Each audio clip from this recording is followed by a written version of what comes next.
तो हम मोदी मेथड का एक और एग्जांपल यहाँ देख रहे हैं, जिसमें कि अगर डेल पहले वाले केस में हमने देख लिया था कि अगर सारे जो डेल जे वाले मैट्रिक्स बना था वो सारा का सारा ही पॉजिटिव था तो हमें आगे नहीं बढ़ना पड़ा। लेकिन अगर डेल जे कोई भी नेगेटिव आ जाता है डेल जे वाले मैट्रिक्स में अगर कोई वैल्यू, तो अब उसके आगे हम बेस्ट सॉल्यूशन हमें निकालने के लिए क्या करना होगा। तो हमारा क्वेश्चन हमने लिया है ये, solve the following transportation problem. इस ट्रांसपोर्टेशन प्रॉब्लम को सॉल्व करना है। तो हम स्टार्ट करते हैं और वैसे ही पिछली बार जैसा एक एक स्टेप बाय स्टेप हम मोदी मेथड की एक एक स्टेप देखते जाते हैं और क्वेश्चन में आगे बढ़ते जाते हैं। तो जो फर्स्ट था वो ये था कि आपको ये बैलेंस मैट्रिक्स है या नहीं है वो चेक करना होता है। और सिंपल तीनों जो हमारी मेथड्स थी, north west corner, least cost या वैम, उन तीनों में से किसी एक को अप्लाई करके आपको basic initial basic feasible solution निकाल लेना होता है।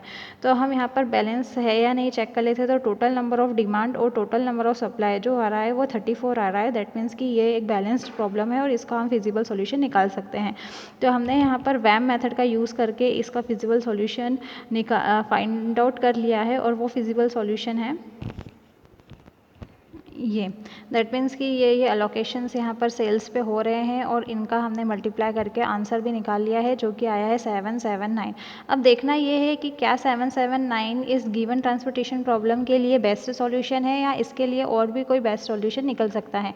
तो हम उसके लिए क्या करेंगे, मोदी मेथड को अप्लाई करेंगे। तो सबसे पहले हमें चेक करना होता है m+n-1 जो है वो ऑक्यूपाइड सेल के इक्वल है क्या। तो ऑक्यूपाइड सेल के जो total number of occupied cell है वो आपके हैं 1 2 3 4 5 6 है आपके ऑक्यूपाइड सेल। ओके, और m+n-1 कितना है। तो total number of rose 1 2 3 and total number of column 1 2 3 4। That means 3 + 4 -1 6। That means कि ये दोनों इक्वल है। तो हम यहाँ पर मोदी मेथड को अप्लाई कर सकते हैं। तो मोदी मेथड की जो फर्स्ट स्टेप है वो क्या है वो देख लेते हैं। Setup the cost matrix contain the cost associated with the cell for which allocation have been made. इसका मतलब ये है कि हमें एक कॉस्ट मैट्रिक्स यहाँ बनाना है जहाँ जहाँ अलोकेशंस हुए थे। तो जो अलोकेशंस हुए थे वो कहाँ हुए थे, एक फर्स्ट सेल में हुआ था, यहाँ first row first column, first row fourth column, first row first column, first row fourth column, दोनों की वैल्यू हमने लिख ली कॉस्ट की। उसके बाद अलोकेशन है second row and third column पे 40, सेकेंड रो थर्ड कॉलम। उसके बाद है यहाँ पर second row fourth column, second row fourth column पे 60 कॉस्ट है। इसके बाद में third row second column, third row second column पे 8 and third row and fourth column जिसपे कि 10 है। थर्ड रो एंड 20 है cost, third row and fourth column पे 20 है। तो ये कॉस्ट मैट्रिक्स हमें बना लेना है। इसके बाद हमें क्या करना होता है, हमें बनाना होता है CIJ = UI + VJ। तो UI जो है वो क्या है, आपके रो में आपको नेमिंग करनी है U1 U2 U3, और VJ जो है वो आपको कॉलम में नेमिंग करनी है U1 U2 U3 U4। तो हमने यहाँ पर नेमिंग कर दी है U1 U2 U3 जो हमने स्टेप फर्स्ट लिखी थी उसी में, और यहाँ पर कॉलम में भी नेमिंग कर दी है V1 column, V2 V3 and V4। इसके बाद हमें क्या करना होता है, हमने पहले भी देखा था कि इसको इस तरह से लिखना होता है कि U1 + U2 = 19। तो जो जहाँ 19 असाइन है वो सेल कौन सी है, तो इसमें U और V के फॉर्म में लिखना है। तो फर्स्ट वाली आपकी रो है एंड फर्स्ट कॉलम है। That means U1 + V1 = 19। तो मैंने लिखा है U1 + V1 = 19। अब हमारा जो सेकंड है वो 10 है। 10 किस पे है, फर्स्ट वाली रो एंड लास्ट वाला column. That means U1 + V4। तो U1 + V4 = 10। इसके बाद क्या है हमारा 40 है। 40 कहाँ पर है, U2 सेकेंड वाला रो एंड थर्ड वाला कॉलम, U2 + V4।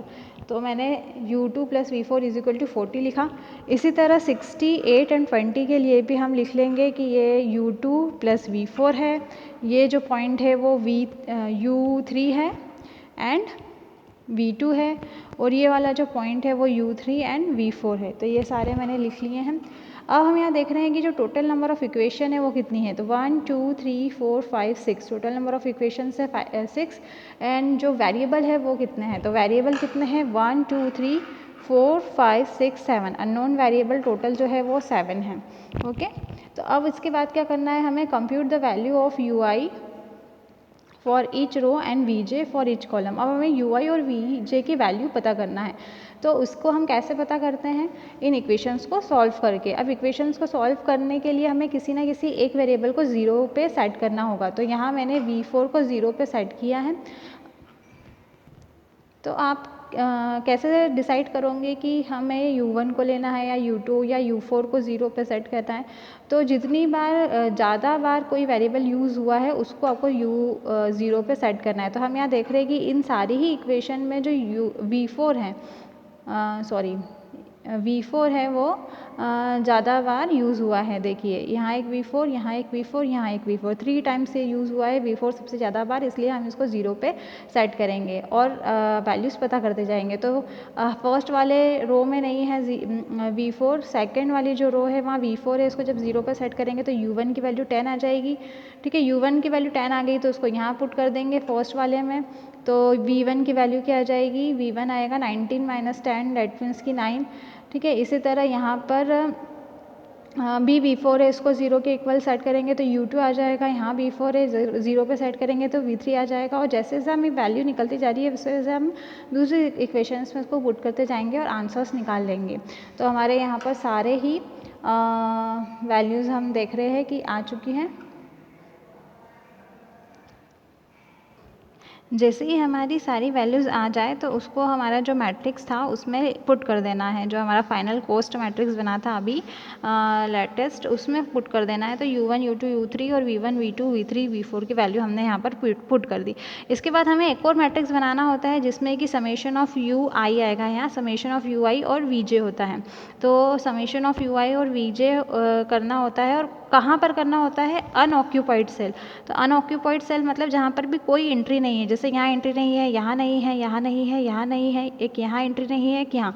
तो यहाँ हमें क्या करना है, यू आई और वी जे का समेशन लिखना है। तो अगर इसकी बात करें, इस वाले पॉइंट की बात करें, इस वाले सेल की बात करें, तो यहाँ क्या आएगा, तो यहाँ आएगा ये कौन सा रो है, फर्स्ट रो है, और कौन सा कॉलम है, सेकेंड। तो इन दोनों का समेशन 10 और -12 क्या आएगा, -2। बाकी इस पे एलोकेशन है तो उसको अब डैश कर देना है।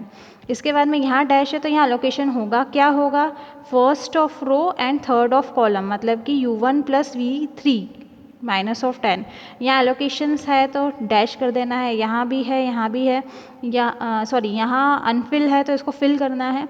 तो इसको फिल करने के लिए ये एक सेकंड रो मतलब कि 60 एंड फर्स्ट कॉलम, इन दोनों का summation 69।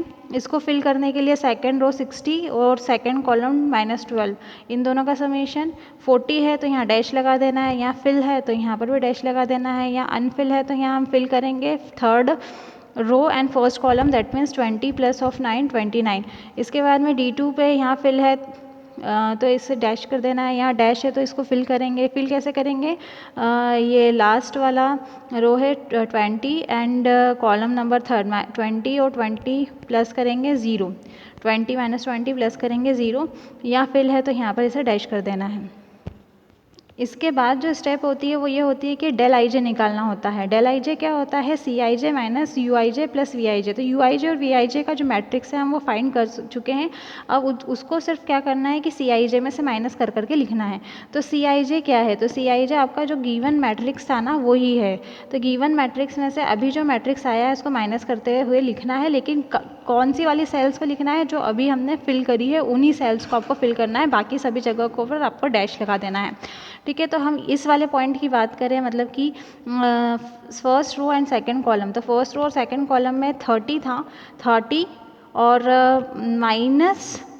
Minus of 2, that means कि +2 हो जाएगा, माइनस और माइनस ऑफ 2, दैट मीन्स यहाँ आ जाएगा 32। वैसे ही ये आपका D3 कॉलम है और मतलब कि थर्ड कॉलम है एंड फर्स्ट रो है, तो वो था 50, तो 50 -10, 50 माइनस ऑफ 10, फॉर्मूले का माइनस और यहाँ का माइनस, तो प्लस हो जाएगा 60। ठीक है, इसी तरह आपको सारी सेल्स को फिल कर देना है C I J minus U I J plus V I J. इस जो गिवन मैट्रिक्स है उसमें से जो आपका गिवन क्वेश्चन है उसमें से आपको क्या करते जाना है, ये वाले मैट्रिक्स जो भी बनाया है उसको माइनस करते हुए लिखते जाना है, और जो अनफिल्ड सेल्स है उनको अनफिल्ड ही रहने देना है। इसके बाद आपको चेक करना होता है कि क्या सारी डेल जे की वैल्यू पॉजिटिव आ गई है। अगर सारी डेल जे की वैल्यू पॉजिटिव आ गई है तो हमारा जो पहले सॉल्यूशन आया था फर्स्ट बार में वही आपका सॉल्यूशन होगा। और अगर डेल जे की वैल्यू पॉजिटिव नहीं आई है, नेगेटिव आई है, तो हमें फिर आगे बढ़ना पड़ेगा, मतलब कि हमें बेस्ट सॉल्यूशन और ऑप्टिमल सॉल्यूशन मिल सकता है। तो हम यहाँ देखते हैं सारी डेल जे की वैल्यू 32 है, 60 है, 1 है, माइनस ऑफ 18 मिल गया है, यहाँ 11 है एंड 70 है। तो यहाँ पर एक माइनस डेल जे हमें मिल रहा है। इस कारण से हमें जो पहली बार में इनिशियल फिजिबल सॉल्यूशन मिला था वो बेस्ट सॉल्यूशन नहीं है, मतलब वो मिनिमम ट्रांसपोर्टेशन कॉस्ट नहीं देगा। तो हमें आगे बढ़ना पड़ेगा और इसको अब ठीक करना पड़ेगा। तो यहाँ पर क्या है, इसको आगे किस तरह से करेंगे, iterate towards the optimal solution. अब ऑप्टिमल सॉल्यूशन की तरह हमें बढ़ना पड़ेगा। This involves the following step. अब इसकी स्टेप्स क्या क्या है देख लेते हैं। नेक्स्ट बेसिक फिजिबल सॉल्यूशन हमें पता करना है, उसके लिए कुछ स्टेप्स है। Choose the unoccupied cell having most negative del ij value from the cell evaluate matrix in above case the cell number S2 D2 is equal to -18 is only negative cell.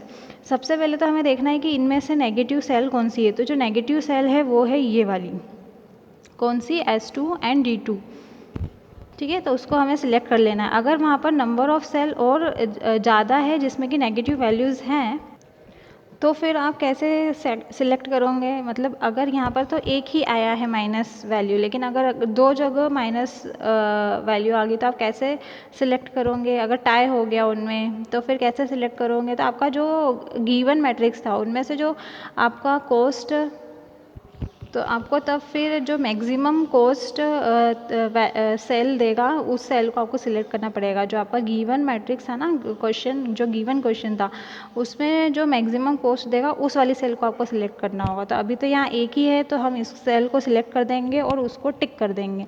Write down the original write down again the initial basic feasible solution that is to be improved and check mark write the empty cell for which cell evaluation matrix is most negative and call this cell as identified cell in our case S2 D2। S2 D2 जो cell थी हमारी, S2 मतलब कि second of column, D2 मतलब second row, sorry S2 मतलब second row and D2 मतलब second column, मतलब ये वाली सेल पे हम क्या कर देंगे, टिक मार्क कर देंगे।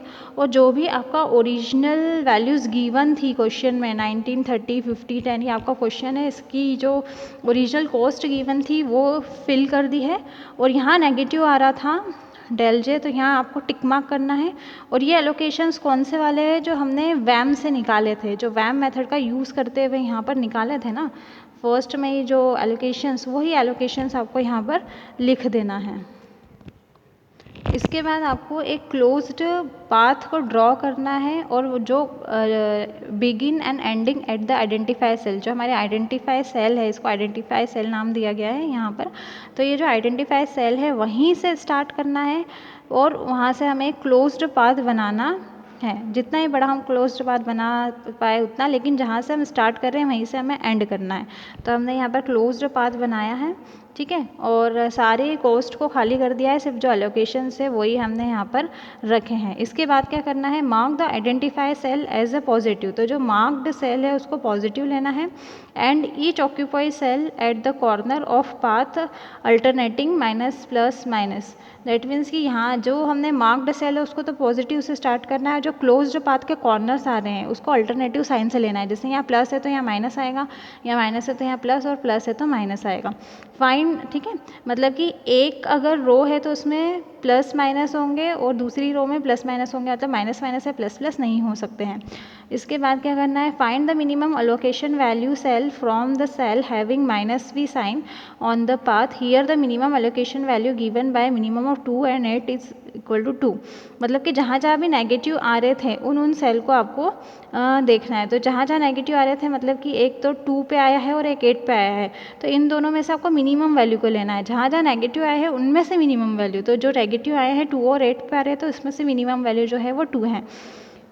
The obtained minimum allocation value should be added to the cell having plus V sign and the subtract from the cell having negative sign, and this causes one basic cell to become 0 and other cell negative sign remain non-negative, and the basic cell whose allocation has been reduced to 0 leaves the basis, and this give the second basic feasible solution. इतना करने के बाद आपको क्या करना है कि जो भी मिनिमम वैल्यू आ गई है वो जो आ चुकी है उसको अब क्या करना है आपको क्लोज्ड पाथ में जहाँ जहाँ माइनस है उसमें से माइनस करना है और जहाँ जहाँ प्लस था उसमें से प्लस करना है. तो यहाँ प्लस था तो यहाँ 2 ऐड हो जाएगा एलोकेशन में, यहाँ माइनस था तो यहाँ माइनस हो जाएगा, 2 में से 2 गया, यहाँ बचेगा 0. ठीक है. इसके बाद यहाँ पर पॉजिटिव था तो सॉरी यहाँ नेगेटिव था तो माइनस होगा और यहाँ पॉजिटिव था तो प्लस होगा. क्या जो हमने ये निकाला है मिनिमम वैल्यू वो, तो ये सारा मैंने कर दिया है यहाँ पर, और जो भी आपकी कोस्ट मैट्रिक्स गिवन था क्वेश्चन में वो लिख लिया है, और बाकी सारे अलोकेशंस आपको एज इट इज़ रहने देना है. जहाँ हमने बस प्लस माइनस मार्क किए ना, बस वहीं पर जहाँ माइनस है वहाँ माइनस करना है, जहाँ प्लस है वहाँ प्लस करना है, बाकी हमें अलोकेशंस ऐसे ही रहने देना है. अब हमारा यहाँ से सेकंड फिजिबल सॉल्यूशन मिल गया. अब इसमें और पहले वाले में क्या चेंजेस है देख लेते हैं कि हमने क्या ऐसा करा, क्या चेंजेस आ गए ऐसे. तो देखिए जो हमारा फर्स्ट वैम से जो आंसर आया था वो आया था यहाँ 5 and 2, यहाँ भी 5 आया है, यहाँ भी 2 आया है. यहाँ कुछ चेंजेस दिख रहे हैं, यहाँ नहीं था, यहाँ 7 था, यहाँ 2 था, बट यहाँ पर 2 आ गया है, यहाँ 7 आ गया है और यहाँ पर अब 0 आ चुका है. तो ये चेंज हुआ है यहाँ पर मोदी मेथड अप्लाई करने के बाद कि यहाँ 2 था वो 2 यहाँ शिफ्ट हो चुका है बेस्ट सॉल्यूशन के लिए. इसके बाद में यहाँ भी कुछ चेंज आए, यहाँ 8 and 10 था और यहाँ आ गया है 6 and 12, ये भी कुछ चेंजेस हुए हैं. तो मोदी मेथड अप्लाई करने के बाद यहाँ 2-3 प्लेस पे एलोकेशंस पे चेंजेस हुए हैं. अब फिर से हम बेसिक सॉल्यूशन निकालते हैं और मोदी मेथड को टेस्ट करते हैं.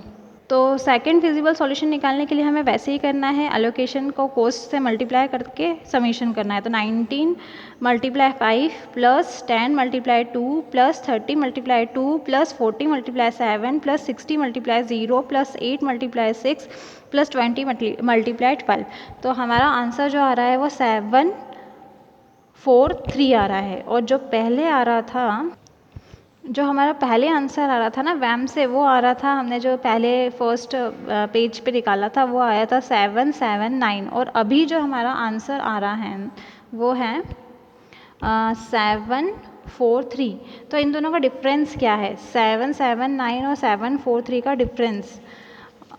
और उसके बाद हम देखते हैं तो 779 और 743 का जो डिफरेंस आया है वो 36 करीब आया है. मतलब 36 यहाँ हमने रिड्यूस कर दिया है कोस्ट उसका मोदी मेथड अप्लाई करके. अब फिर से टेस्ट कर लेते हैं कि अभी भी इस सॉल्यूशन में कुछ प्रॉब्लम है या यही हमारा फाइनल सॉल्यूशन है. तो इसके लिए क्या करना होगा, फिर से हमें चेक करना होगा कि नंबर ऑफ़ एलोकेशन इक्वल है क्या m+n-1 के. तो नंबर ऑफ़ एलोकेशंस जो हैं वो टोटल हैं 1 2 3 4 5 6. ठीक है. और जो आपका total number of rows and column का एडिशन -1 जो है वो है 7. ठीक है. तो allocations is less than m+n-1. सो यहाँ ऑप्टिमल टेस्ट हम अप्लाई कर सकते हैं. फिर हमने क्या किया, ऑप्टिमल टेस्ट अप्लाई करने के लिए फिर से हमने जहाँ जहाँ एलोकेशंस थे ना उन सेल्स को लिख लिया है. मोदी मेथड फिर से अप्लाई कर रहे हैं यहाँ. तो यहाँ 19 10 30 40 8 and 20 इसको हमने लिख लिया है. फिर से हम UI और VJ लिखेंगे, मतलब कि यहाँ लिखेंगे U1 U2 U3 V1 V2 V3 V4, और फिर से UI और VJ निकालेंगे. फिर से हम डेल J निकालेंगे, डेल J की डेल IJ निकालेंगे और देखेंगे क्या वो नेगेटिव आ रहे हैं या सारे पॉजिटिव आ रहे हैं या 0 आ रहे हैं. तो यहाँ मैंने मैट्रिक्स को फिर से लिख लिया है U1 U2 U3 V1 V2 V3 V4. ठीक है. ये जो हमने अभी मैट्रिक्स लिया था वो वाला, और इनको CIJ = UI + VJ के फॉर्म में भी लिख लिया है. दैट मीन्स कि जो फर्स्ट है वो U1 V1 के इक्वल होगा, ये वाला जो होगा U1 V4 के इक्वल होगा, ये वाला जो होगा पॉइंट वो U2 V2 के इक्वल होगा, U2 + V2, ये वाला पॉइंट U2 and V3 के इक्वल होगा. इस तरह से सारे जो एलोकेशन है उसको इस तरह से लिख लिया है. इसके बाद हमें कंप्यूट करना होता है UI और UI जितने भी उन सारी वैल्यूज़ को निकालना है, और VJ की जितनी भी वैल्यू है पे सारी को निकालना है। तो यहाँ पर जो U1 है वो सबसे ज़्यादा बार यूज़ हुआ है, तो हमने U1 को 0 पर सेट कर दिया है और सारी वैल्यूज़ एक एक करके निकाल ली है। तो हमारे पास सारी U1, UI और VJs की वैल्यू आ चुकी है जो हम यहाँ पुट करेंगे। तो मैंने नेक्स्ट सेल में ये सारी वैल्यूज़ को पुट कर दिया है नेक्स्ट मैट्रिक्स में। इसके बाद जो हमें निकालना होता है वो एक मैट्रिक्स निकालना होता है UI और VJ के एडिशन का, बट हमें वहाँ लिखना होता है जहाँ पर कि सेल पे कॉस्ट की वैल्यू नहीं है। जैसे कि यहाँ पर है तो यहाँ हम नहीं लिखेंगे, यहाँ खाली जो सेल्स है उन सेल्स पे आपको सारी UI और VJ का एडिशन लिख देना होता है। तो मैंने UI और VJ के सारे एडिशंस उन सेलों पे लिख दिए हैं जहाँ पर कि ये खाली सेल्स थी। इसके बाद आपको एक और मैट्रिक्स बनाना होता है del ij, जो कि होता है Cij minus of UIJ plus VJ। तो Cij क्या है, तो Cij आपका जो मेन गिवन मैट्रिक्स था वो है minus UIJ and UI plus VJ का समीशन। तो लेकिन कहाँ करना होता है, जो अनफिल्ड है उसको एज इट इज़ रहने देना होता है, जो फिल्ड है वहाँ करना होता है। तो यहाँ पर फिल्ड 30 और minus minus of 2, that means कि 32 आ गया यहाँ। सेकंड है first of row and second of column. तो ओरिजिनल मैट्रिक्स ये था, first row third column 50 and first row third column 8। तो 50 माइनस 8 42। इसी तरह से हम सारे ओरिजिनल जो मैट्रिक्स था उसमें से ये सेल्स को माइनस कर करके लिख देंगे, और जो डैश है उन्हें डैश ही रहने देंगे, मतलब वहाँ हमें कुछ भी फिल नहीं करना है। उसके बाद हम फिर से चेक करेंगे कि del ij जो है वो सारे पॉजिटिव है या ज़ीरो है या नहीं। ठीक है, तो यहाँ हम देख रहे हैं कि ये पूरा मैट्रिक्स पॉजिटिव वैल्यू से आ चुका है। तो हमारा जो नेक्स्ट सॉल्यूशन बना था सेकंड फिजिबल सॉल्यूशन, वही हमारा अब फाइनल सॉल्यूशन होगा। अब उसमें कोई करेक्शन करने की ज़रूरत नहीं है, वही आपका मिनिमम ट्रांसपोर्टेशन कॉस्ट देगा। ठीक है, तो हमारा 743 आया था, तो 743 ही हमारा जो सेकंड बेसिक फिजिबल सॉल्यूशन आया था वही ऑप्टिमम एंड मिनिमम सॉल्यूशन है। ट्रांसपोर्टेशन कॉस्ट उसकी 743 है। तो इस तरह से अगर del ij अगर नेगेटिव आता है तो हमें आगे प्रोसीड करना होता है। हमने ये भी एक एग्जांपल देख लिया है। तो आई होप कि आप लोग भी को ये समझ में आया होगा। नेक्स्ट लेक्चर में हम एप्सिलॉन वाले जो हमने देखा था कि अगर ये कंडीशन सेटिस्फाई नहीं कर पाता है, m+n-1 से लेस देन अगर नहीं हो पाता है ऑक्यूपाइड सेल्स या जो एलोकेशंस है वो सेल्स, तो नंबर ऑफ एलोकेशन जिस सेल पे होते हैं वो, तो उसे कैसे सॉल्व करेंगे वो हम नेक्स्ट लेक्चर में देखेंगे।